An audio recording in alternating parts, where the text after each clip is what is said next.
प्रपन्न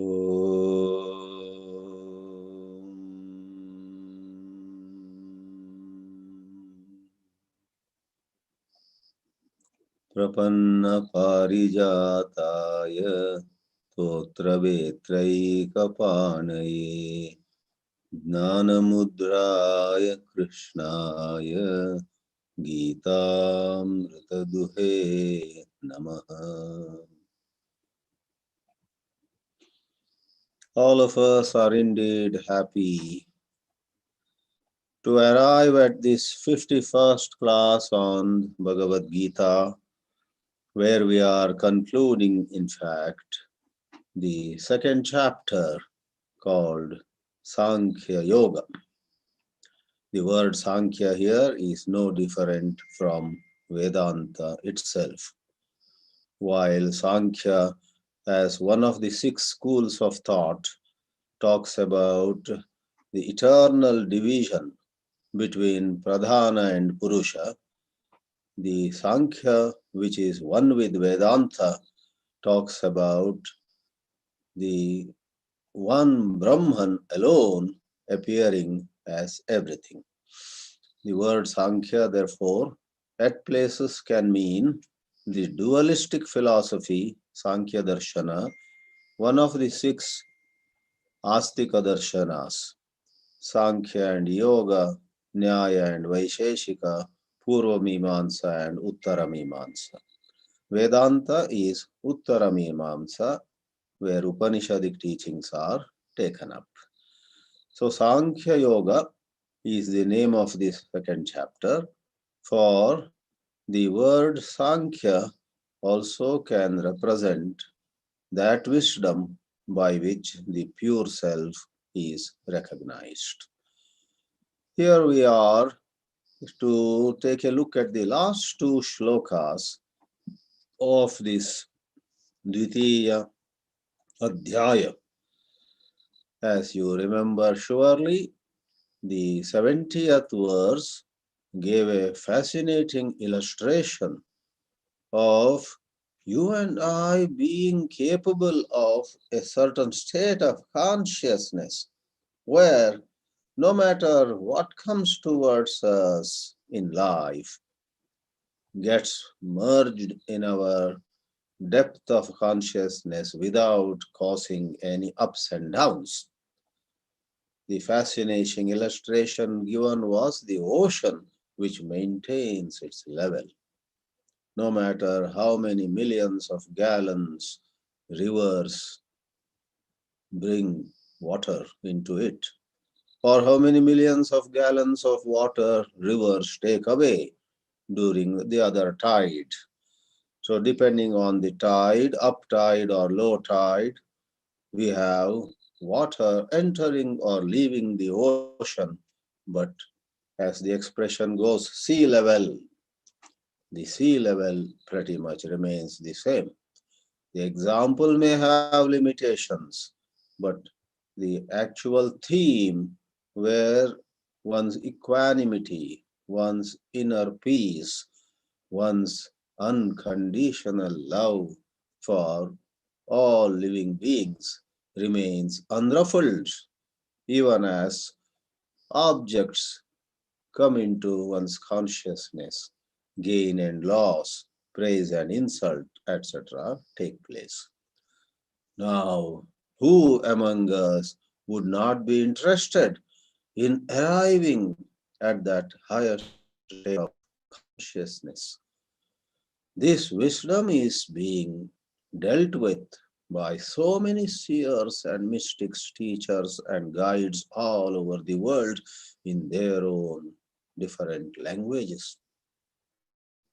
Last week I recommended on our Fawai Forum's WhatsApp group a book by Vimala Thakar, Vimalaji on intensive self-education. It was in that book that somewhere in 1997, if I remember right, that is easily 24 years ago, that I came across an expression, image-free consciousness. And that was so uplifting to me. We have our consciousness, all of us are conscious beings. And what does Vimalaji mean by using that expression, image free consciousness? I'll not go long on this, nor is it necessary to do so, but the gist of it all is when you and I feel hurt, we feel low, we feel dejected, we feel, oh, life is not worth living and whatever. This high philosophy says with a smile, look, you actually are not dejected. You are not hurt. In your mind, there is a certain image of yours to which you are very attached. You are very obsessed with your image. I am the best in this field. I am young and handsome.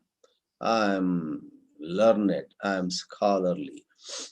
Above all, I am a good person. My goodness cannot be questioned by anybody.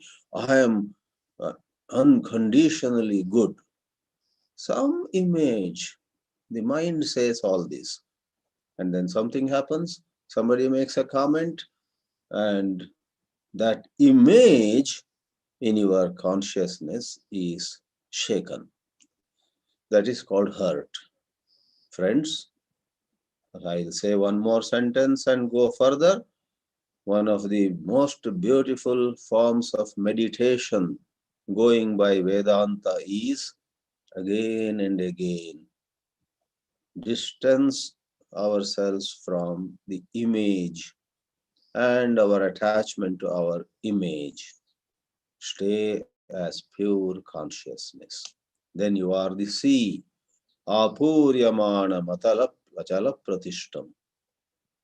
The moment you embrace this image of yours, you had it. The image goes up and down, gets gratified at times and hurt at other times.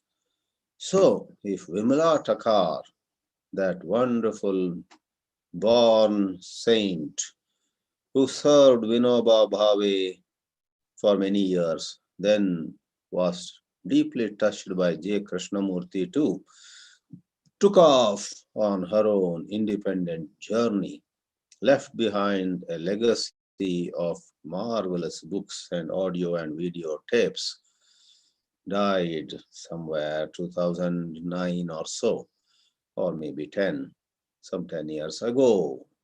She has explained in that book. Try to read that. Vimalaji on intensive self-education. She has touched upon so many things that you and I go through. It's a compilation. A lady called Kaisar Irani put together um, selected passages from Vimalaji's books or lectures. Now the question is, how are we to arrive at that image-free consciousness? Sri Krishna says in 71, Yasmadevam Tasmat, says Adi Shankara. Because it is so, therefore this is so. Vihaya kaman yas sarvan pumanscharati nispraha nirmamo nirahankaraha sashantimadhigacchati. If you and I want that unshakable peace of Atmanishta, we need to question all psychological movements. Kama is a psychological movement. If you feel hungry every 6 hours or whatever, up or down, that's not psychological, that's biological. But if you are meditating at 11 p.m., just before going to bed, and you are almost done with your half an hour of meditation, Then you remember one Rasagulla is left in the fridge. Why not I finish it before sleeping? Anyhow, nowadays I'm trying to not leave anything pending. I'm trying to get efficient. So let me apply that formula of efficiency to Rasagulla also. Just one Rasagulla is in the fridge.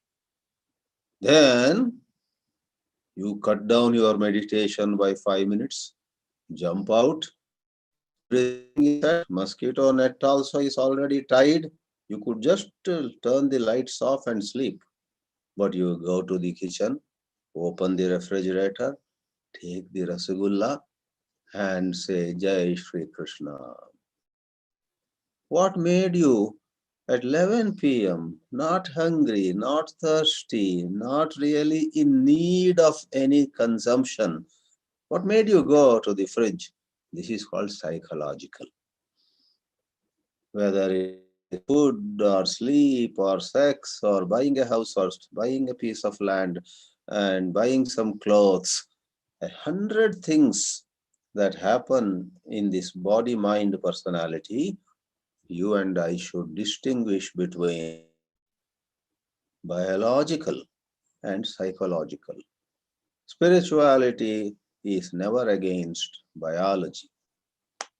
Your hunger and thirst are not kama, but wanting to eat at wrong time, simply driven by fancy, thought, memory, conditioning, some imagination, some idea. You look at something and you have an idea, that must be wonderful. Whether it really is wonderful, God knows. Sri Krishna knows. But you imagine, that house is so much more beautiful than the one I purchased just last year. I should have bought that one, not this one. And so on. Sometimes it could be true. I don't say you are always wrong. But psychological disturbances are those where the basis for your fancy is not correct. It is just an imagination. So, Vihaya Kaman, question, be alert, watch, and distinguish between what is biological and what is psychological. If it is psychological, be hard on that, be strict on that. Do not yield to it at the drop of a hat. You may once in a while eat an ice cream, but do not fall for ice cream every time the thought arises.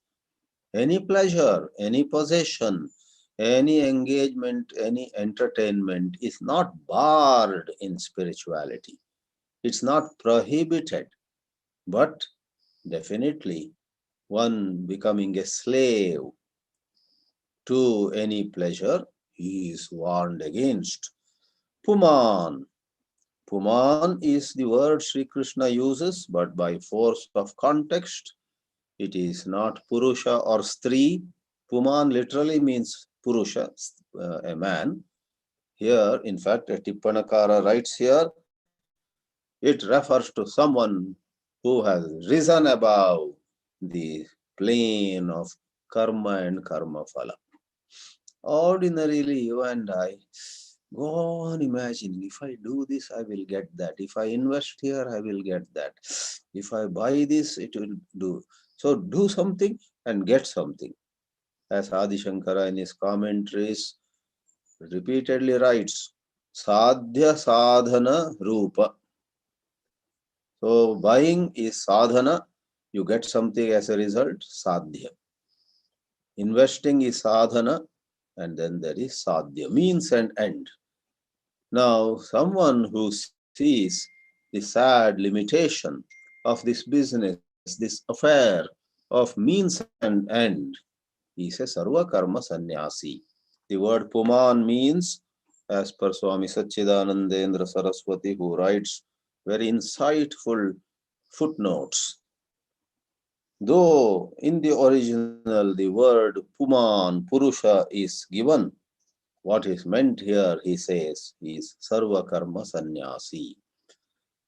You could be continuing to have your bank balance, you could be continuing to live with your husband and children, you could continue to keep your two-bedroom apartment in Bangalore or Hyderabad, wherever. There is nothing to do with that external legal status. Internally, in your bosom, you must attachment,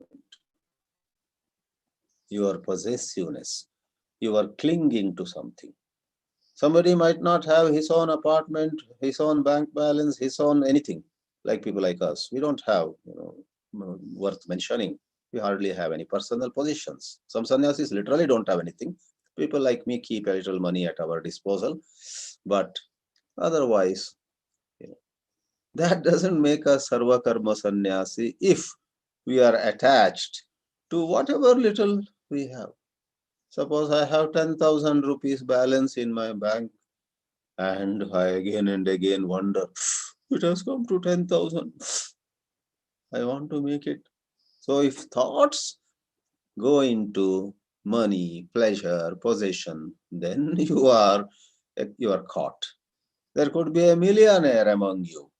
There could be somebody owning a very fancy house in California, and yet the mind has become so sattvic.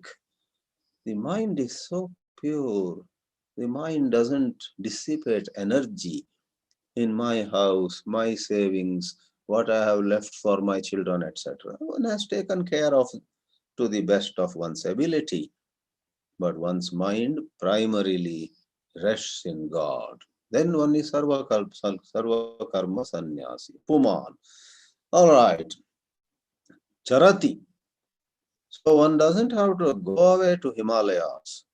Right there in San Jose or Fremont, right there in Chicago or Tampa, right there in Delhi or Mumbai, no matter where you are, nispraha is a matter of your mind rising light. This is such a good news, I tell you, because normally we think, oh, I am caught in this family, this house, this property. No, they are not the bondage. In 24 hours, how much you think about them is the bondage. Keep money, keep a big house, keep family, but increase on a day-to-day basis, increase the amount of thinking you do on God. God first. You need to manage some investment. Fine. But first sit for 20 minutes. Hare Krishna, Hare Krishna, Krishna Krishna, Hare Hare. Do some loving japa. Then once that 20 minutes are over, oh yeah, so that investment I need to do something. Do it in next 10, 15 minutes or 1 hour you spend, set the papers right. And as soon as that piece of work is over, take 10 minutes off again and enjoy the name of the Lord. Then you are a good sannyasi, nispraha. You are handling money, men and matters, but you are not caught in them. As Jesus Christ had said, be in the world, but not of the world. Be in the world, but not of the world. All right. Nirmamaha, without ideas of this is mine, nobody should take it away from me. Nirahankaraha, this is me, some kind of pride or shame also. Sashanti madhigacchati. All these are at once beautiful human values. They are at once are spiritual truths. Vihaya parityajya. Ha jahati means to abandon, to let go. Tyaj, tyajati also is that. Parityajya, letting go of all psychological movements, living in biological existence with an alert mind. Yappuman sannyasi sarvan asheshataha. Completely. Because the context is such. The context is of Parama Shanti. That won't be possible if you compromise with these things. Asheshataha Kartsnena. Kritsna means full, whole. Kartsnya. Kritsna and Kartsnya is entirely. Shankara writes, Jivana matra cheshta sheshaha paryatati. That person, as far as she is looking at her life inwardly, I repeat, she might be outwardly having some property or some associations, but inwardly she is very clear. Well, as long as this body is up and active, I'll be doing a few things like I always done. Jivana matra sheshta. 1 in 100, some sannyasi might actually walk away from the last penny that he or she may have. God bless that 1 in 100. But 99 of 100 do not have to literally walk away, because it's the inside story that matters. Jivana matra cheshta sheshaha. All she does is to keep this body alive. Jivana matra. Paryatati, moves around. Nispraha. Sharira jivana matre api nirgata spraha. Even there, the desire, I want to live 1 more year, 10 more years. Like some people say, I want to see the thread ceremony of my grandson. I want to see the wedding of this granddaughter whom I love so much. So wanting to extend, right, in a way natural in human life. And per se it is not wrong, but examine. Are you in the grip of that? Or do you say, I'll be happy to see my granddaughter marrying, but I don't know whether I will stay on till then, which is also fine. If I am alive, I'll attend this granddaughter's wedding and bless her and her companion. Otherwise, even if it is 1 day before that wedding I have to go, I go. In this way, suppose there is a letting go of spruha. Spruha is wanting continuation of some enjoyment. Nirgata spruha yasya sa nispruha san, being so. Nirmamaha mamatva varjitaha. Bhagavan Bhashyakara comes down with a hammer. He says, in order to keep alive a sadhu, let's take the example of a very formal sadhu. He is keeping some kamandalu, two pairs of clothes, a few things, a few books, one Bhagavad Geetā, one main Upanishads with Shankara's commentary or whatever, some personal possessions. Like Mahatma Gandhi had a few personal possessions, a clock, glasses, and so on. Even with respect to those possessions are called parigrahas. That word has come here. Sharira jivana matra akshipta parigrahe api mamatva varjitaha. My glasses, my kamandalu, water bottle or water vessel. No. Iti abhinivesha varjitaha. Mama idam, this is mine. Because the whole transformation is in thought. Previously, certain thoughts were holding you captive. Now you are not in their captivity. Abhinivesha varjita. Similarly, nirahankaraha. Vidyavat mitta.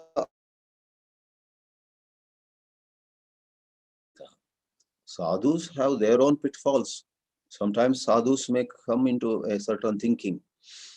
I think at this time, after those 2 or 3 sadhus passed away, at this time I am perhaps the most knowledgeable sadhu in this, if not whole of India, maybe in this Western India, in some way or the other, to label oneself as Vidwan. That is also Ahankara. Vidyavattvadi nimitta atma sambhavana rahitaha. Sa evam bhutaha sthita prajnaha brahmavit. a knower of Brahman, with her prajna, understanding being very steady, Shantim Adigachati. What is Shanti? Sarva Sansara Dukkha Uparama Lakshanam. All sorrow has ended. It is called Nirvana. Next shloka uses that word. Nirvanakhyam Adigachati. Enlightenment, total liberation. Brahma Bhutaha Bhavati. Though in eyes of others she has a body or he has a personality, in her or his own eyes, she or he is Brahma.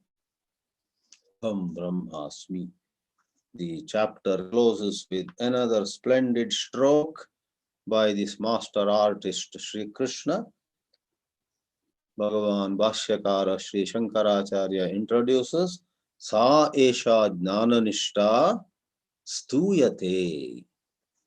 Stuti, everyone knows, praise, extolling. This abidance by the purest wisdom is being praised. Sa esha jnananishta atra stuyate.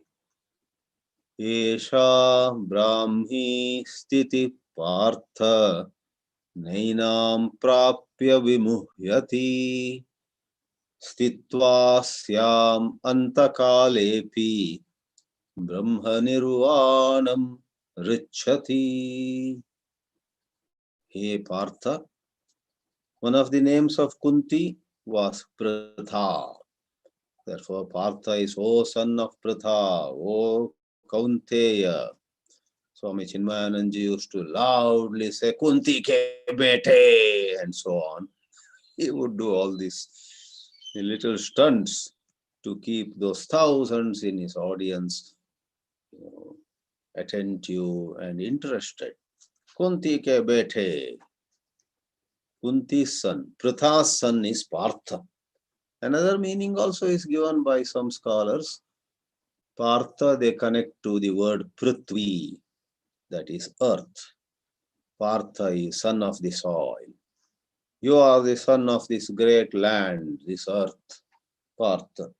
Yesha Brahmi Sthiti. This is the state of Brahmanishta. Brahmi is related to Brahman.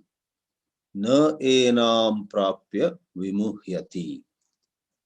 You split this on the na enam prapya vimuhyati. The prose order would then be enam prapya, having got this Brahmi sthiti, na muhyati.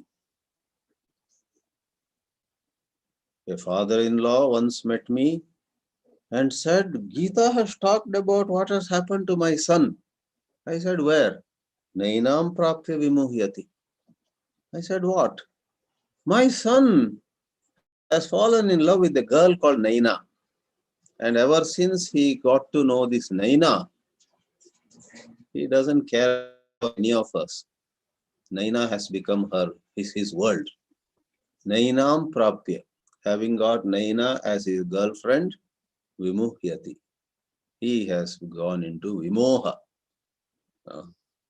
So this father of that Naina, that is father of the boy, said, because the father wants the son to marry somebody else. Anyway, this is all some little humor. Naina is not the popular name of girls or women as we have in India, but Naina is na enam. Enam brahmi sthitim prapya kopi, any sadhaka na vimuhyati. So separate. Stitva asyam. If any of us, old or young, men or women, learned or otherwise, any of us, even having some sickness, some ill health, having diagnosed for some terminal illness, doctors have said, you have only 2 months left. Who cares? Any state, what is important is where is your understanding. Stitva asyam. Sri Krishna doesn't mince words. He says, Antakale api. Even if it is your last 2 months of life, so-called life as per doctor's opinion, in the mundane world, to be alive means to have this body. Spirituality says life is much more than this body. Let the body be in bad shape. Let the body be stinking. Let the body be with all artificial, life support and so on. But where is your understanding? Antakalepi. Even a few days before you die, even a few moments before you die, if this becomes extremely clear to you, I am pure awareness. This body, so many years it has stayed, that itself is great. It had to go, today it is going. Let it go. In this way, suppose there is an acceptance, not acceptance out of cowardice or fear or some defeatist attitude, but acceptance with a true, genuine smile. Antakale api asyam brahmyam stityam stitva. If one stays, Brahma nirvanam pruchati. One goes to liberation, and it is Brahma. It is the ultimate merger in Brahman. You do not remain a separate entity anymore at all. So the special thrust of this is, even if it happens in the last few moments of your life, you will see Adi Shankara saying, well, if someone attains this beautiful, clear understanding even a little before dying and is thus liberated, what to talk of those who from young age itself are into Brahma Vichara. Bhashyakara compliments people who have begun early. But final makes no difference. Begun early or begun late, what is important is, have you arrived there? Adi Shankara writes, Esha yatokta brahmi brahmani bhava. Brahmi is brahmani bhava. That which is completely in Brahman. Otherwise, we have part of our mind in Brahman, in spirituality, and part of our mind is in the world, worldly affairs. We call it balance and so on. Well, everybody should look within one's heart, whether it is balance or compromise, whether it is carrying the two together or letting each side suffer because of the other, whether there is a contradiction or harmony, whether there is a clash or beautiful walking together. Find out. Look into your heart. Esha yatokta, as has been said before, Brahmani bhava, iyam stiti, this state of understanding, jnana marga, iyam stiti, sarvam karma sanyasya. To be a doer and to be Brahma are like darkness and light. They cannot go together. You cannot be enjoying the apple in the dream and yet watching television in the waking state. You drop the apple, you wake up, watch the television of waking state. Or even as your eyes are on the television, you feel sleepy and you don't see television anymore. You see a beautiful, delicious, ripe apple from the orchards of Himachal Pradesh, especially one variety or some varieties, I believe, were brought all the way from America in the early 70s. part of last century, there was a gentleman called Samuel Stokes. He came to India, an American, at the young age of 20 or so, as a missionary. He thought he would convert people to Christianity, and he was doing good work. Very noble soul. He is a household name in Himachal Pradesh. Samuel Stokes from Pennsylvania. And then he found a lot of poor people were suffering from leprosy. This boy, born to very aristocratic family, very rich family back in USA, got down to serving the lepers. Very near where I live now, Solan, there is a place called Subatu. In Subatu and surrounding villages, they were in very bad shape those days. No good facilities. This fellow also fell sick, and his mother back in Pennsylvania feared that my son would die in India, in the British colony. But he survived, and he married a Christian girl of India.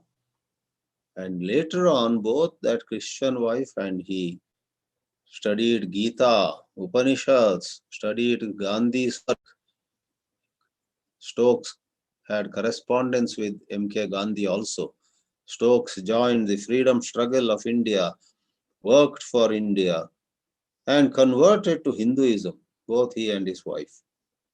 And his became Satyanand Stokes. This is a digression in a way, but it's inspiring all the same. Satyanand Stokes brought certain varieties of apple from United States to Himachal Pradesh. Even today, north of Shimla, in some apple orchards, old-timers say, oh, this is the variety Satyanand Stokes had brought. And his family otherwise also contributed a lot to Himachal Pradesh especially. So in the dream, you are eating a delicious variety of apple brought by Samuel alias Satyanand Stokes around 1930s or so. And then there is no television of the waking state for you. Now this is Drishtanta. What are we talking about? To be a doer. I will do this. Yesterday I did that very well, right? And next week I'll show to everybody who I am. I'm going to perform so well.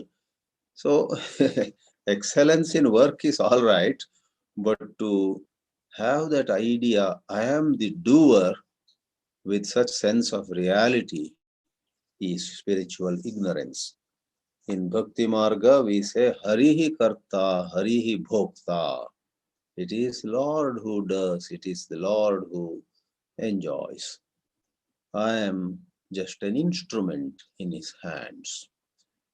And Jnana Marga, we say, all this is within the domain of avidya. Avidya bhumau eva.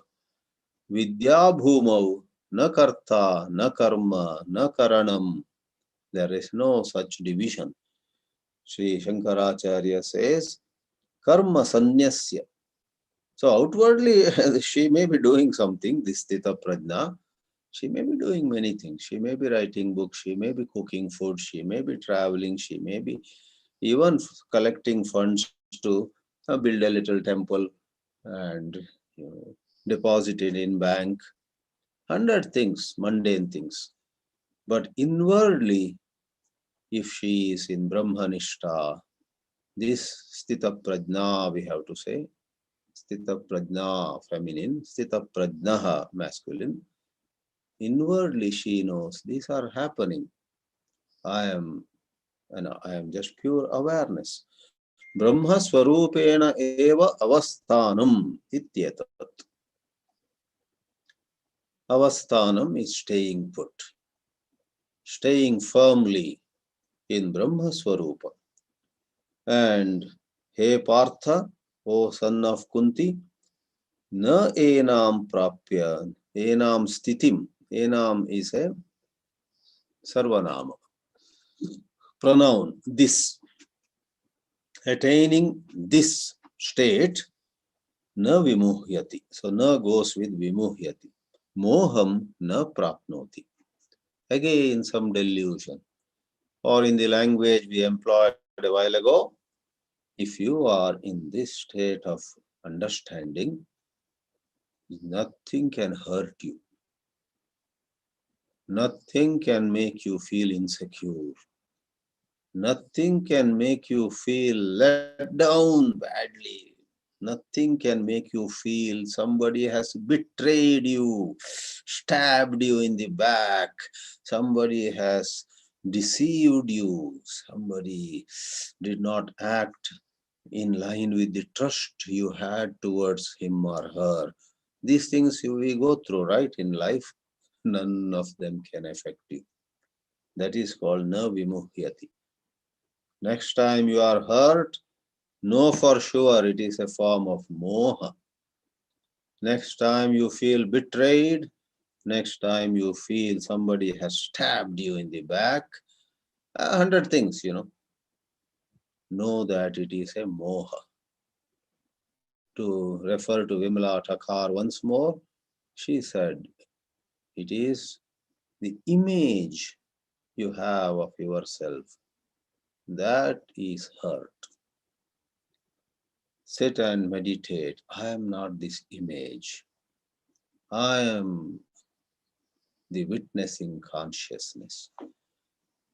And see what happens. That image wriggling in pain, that image suffering, that image going through hell, slowly vanishes, even as you meditate upon Atma.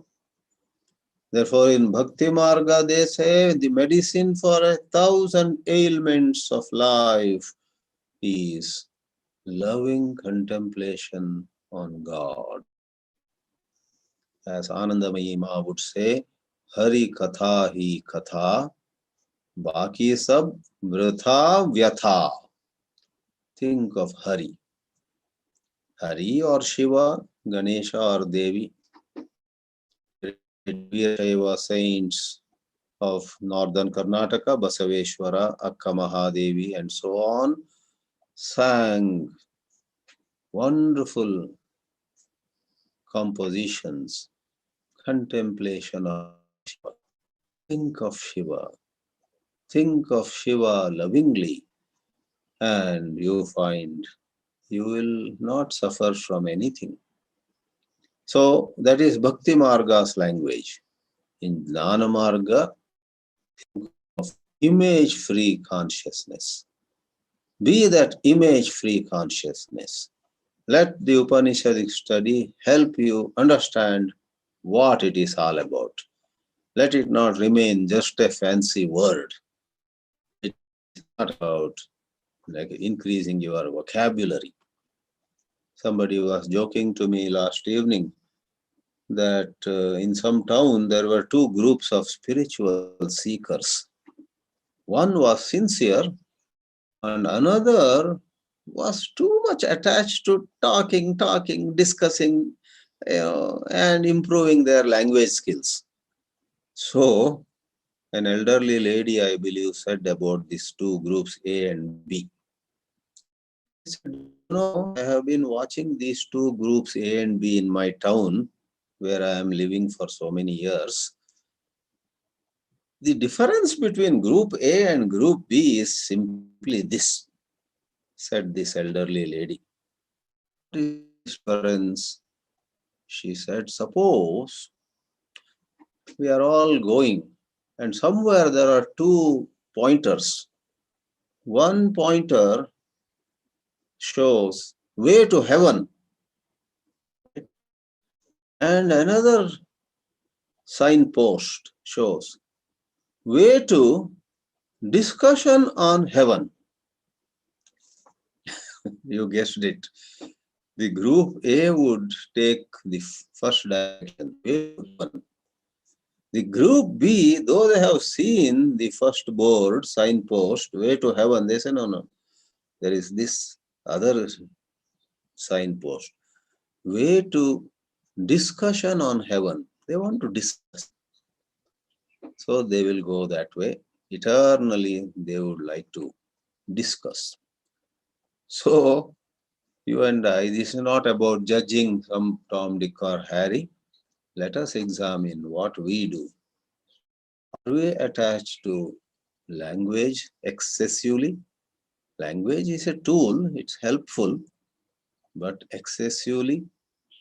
Or are we able to see the essential dimensions of any work, any situation?